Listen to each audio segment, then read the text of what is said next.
guys, kamusta po kayong lahat? So it's me again, Shandarly, and for today's video, so i-share ko lang po sa inyo kung gusto nyo bang mahinto ang pag-comment ng mga spam sa inyong comment section or sa inyong YouTube video. Okay, so ganito. Ayan, pakita ko sa inyo dahil nag-premiere ako kanina and then may nag-comment ng ganito na naman. So, ayan, nakikita nyo yan, may hashtag VUM.NGO.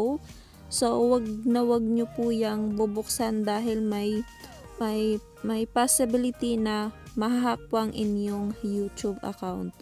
So, sa akin, pwede ko siyang buksan dahil na-turn on ko po ang aking yung sa settings for held for review. Yan. So, try kong buksan. So, ayan, nakalabas, this comment is no longer available. So, kung gusto nyo din na hindi talaga makareceive ng ganyan, so, punta po tayo sa ating browser. Kahit anong browser na ginagamit nyo. So, ginagamit ko is Chrome. Ayan. So, para mas mapadali tayong mapasok doon sa ating YouTube Studio. So, click lang natin yung search bar and then i-type lang po natin ang studio. Ayan, so lumabas po agad studio.youtube.com. Ayan, click lang natin dito.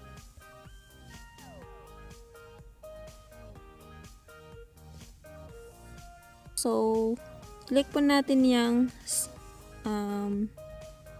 settings dito sa baba. Yan.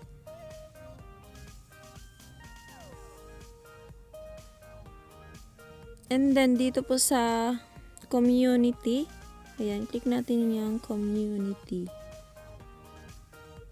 And then ay scroll down natin sa baba. So, magbabasa nyo po yung URL sent in live chat are already black. If you select this option, new comments with hashtags and URLs will be held for review. The settings doesn't apply to you, moderators, or approved users.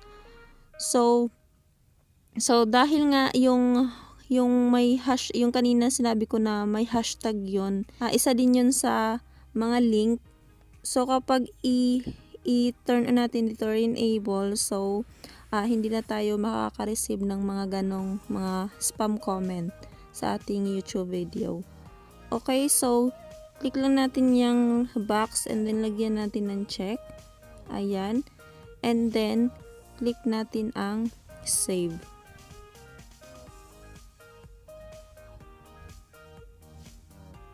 Ayan, ayan na, settings save. So, ayun lang guys. Sana nakatulong po ang video ko. And kung bago ka pa lang sa akin channel, please like and subscribe and click the bell button for more videos. Thank you so much and see you on my next vlog. Bye!